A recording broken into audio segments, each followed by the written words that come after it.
Assalamualaikum warahmatullahi wabarakatuh. Kami dari kelompok 1 ingin memaparkan materi kami yang terkait dengan suhu dan kalor. Baik, langsung saja pada penjelasannya. Tahukah kalian apa itu suhu dan kalor? Nah, di sini saya akan menjelaskan apa itu suhu dan kalor.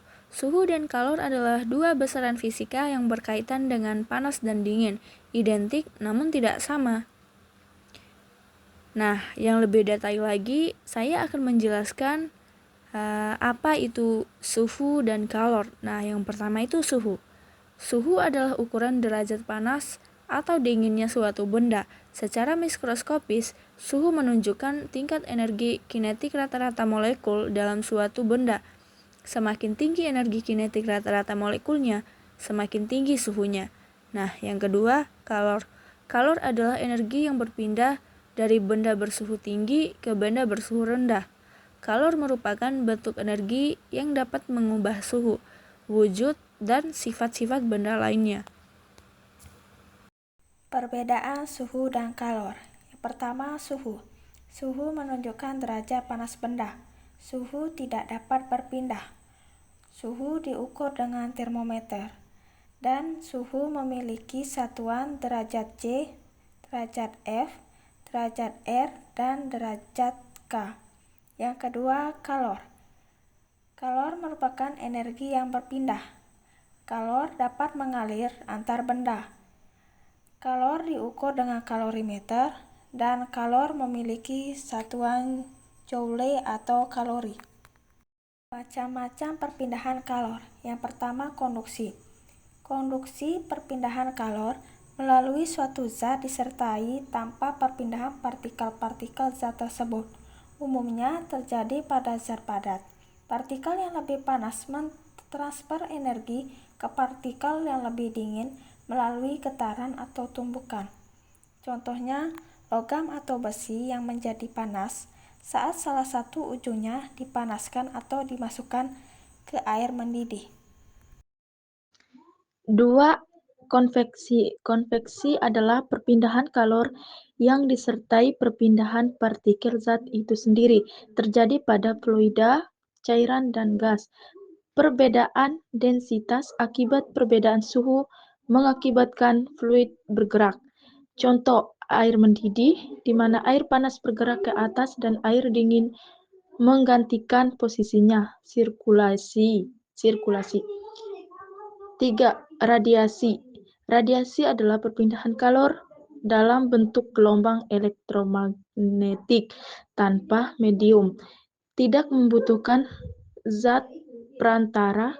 Kalor dipindahkan dalam bentuk energi radiasi, terutama gelombang inframerah. Contohnya, panas matahari sampai ke bumi melalui ruang hampa dan panas api saat membakar kayu. Kelebihan dan kekurangan alat ukur suhu. Yang pertama, termometer raksa. Air raksa. Kelebihan: mudah dilihat, mengkilat sehingga mudah dilihat. 2. Teratur dan tak basahi dinding. Pemuaian yang teratur, tidak basah dinding. Ukuran suhu luas dapat mengukur suhu tinggi dari 4 Celcius hingga 350 Celcius. Panas merata sehingga suhu dapat dicapai dengan cepat. Kekurangan. Yang pertama, harga mahal. Harganya sangat mahal. Yang kedua, titik beku tinggi. Tidak dapat mengukur suhu yang sangat rendah karena titik beku raksa tinggi 40 Celcius. Yang ketiga, bahaya zat beracun. Raksa merupakan zat beracun sehingga sangat berbahaya jika tabungnya pecah. 2. Termometer inframerah IR. Kelebihan: 1. Non-kontak, mengukur suhu tanpa kontak fisik dengan objek. 2. Cepat dan efisien, memberikan hasil pengukuran dengan cepat, seringkali dalam hitungan detik. 3. Praktis, desain yang ringkas dan portabel, mudah dibawa kemana-mana. Kekurangan 1. Batas jarak. Ada batasan jarak maksimal untuk menghasilkan suhu yang akurat. 2. Pengaruh lingkungan. Suhu lingkungan, kelembaban udara, dan sinar matahari langsung dapat mempengaruhi hasil pengukuran. 3.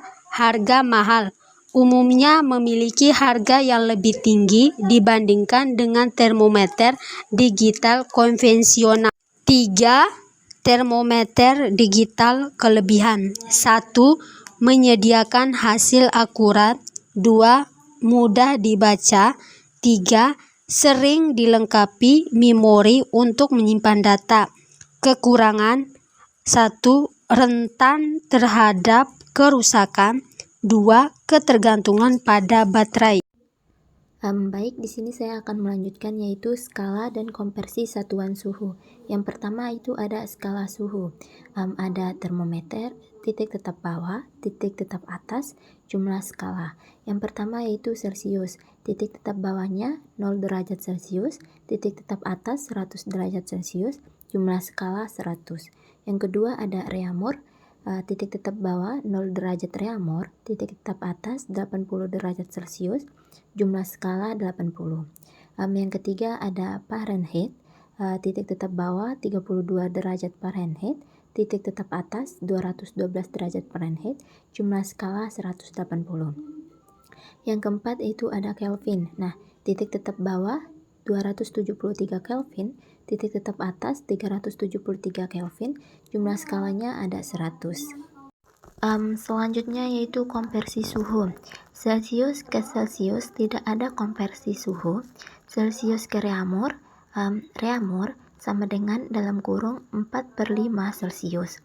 Celcius ke Kelvin, K atau Kelvin sama dengan Celcius tambah 273. Celcius ke Fahrenheit, Fahrenheit sama dengan dalam kurung 9/5 Celcius tambah 32. Selanjutnya Reaumur ke Celcius, yang dimana Celcius sama dengan dalam kurung 5/4 Reaumur. Reaumur ke Reaumur tidak ada konversi suhu. Reaumur ke Kelvin, Kelvin sama dengan Celcius tambah 273 sama dengan dalam kurung 5/4 Reaumur tambah 273. Reaumur ke Fahrenheit sama dengan Fahrenheit sama dengan 9 dalam kurung 9/4 Reaumur ditambah 32. Yang selanjutnya Fahrenheit ke Celcius, yaitu Celcius sama dengan 5/9 dalam kurung Fahrenheit tambah 32. Fahrenheit ke Reaumur sama dengan 4/9 Fahrenheit tambah 32. Fahrenheit ke Kelvin, yang dimana Kelvin sama dengan 5/9 dalam kurung Fahrenheit kurang 32 tambah 273.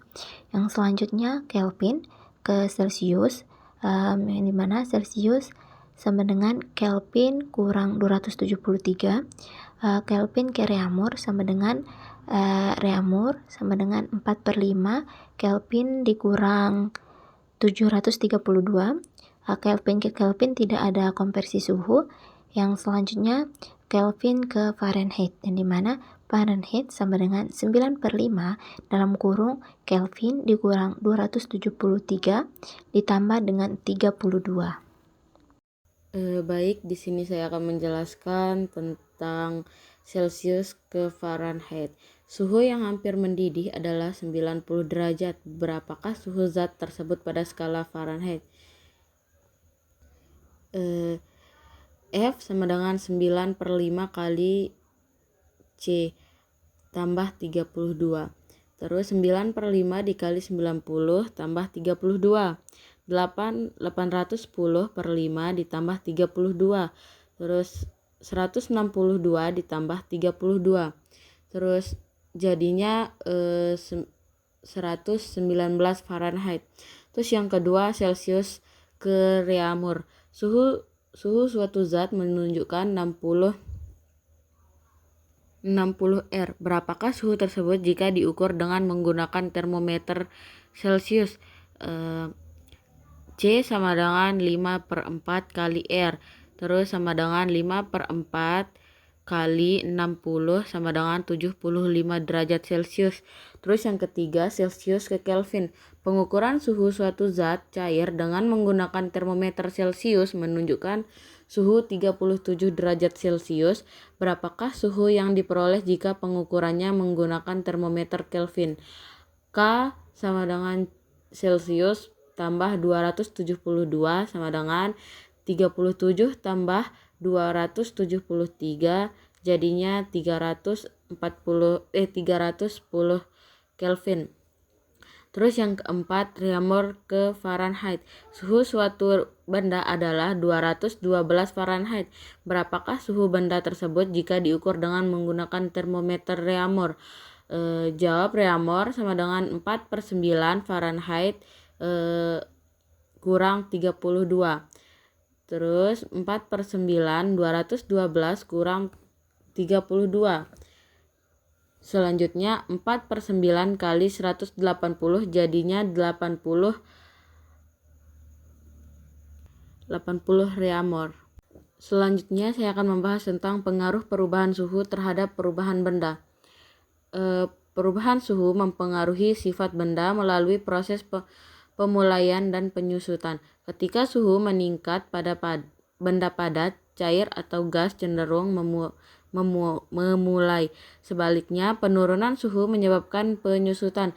Proses ini dapat mengubah wujud benda seperti mencair, padat ke cair, terus membeku, cair ke padat, menguap, cair ke gas, dan menyublin padat ke gas. Contohnya termasuk es yang mencair saat dipanaskan dan air yang membeku di dalam freezer. Pemuaian juga berpengaruh pada struktur bangunan seperti jembatan dan rel kereta api. Kesimpulan dari materi yang sudah kami paparkan yaitu suhu dan kalor adalah konsep yang berbeda namun saling berkaitan. Kalor dapat berpindah melalui 3 cara, yaitu konduktif, konveksi, dan radiasi.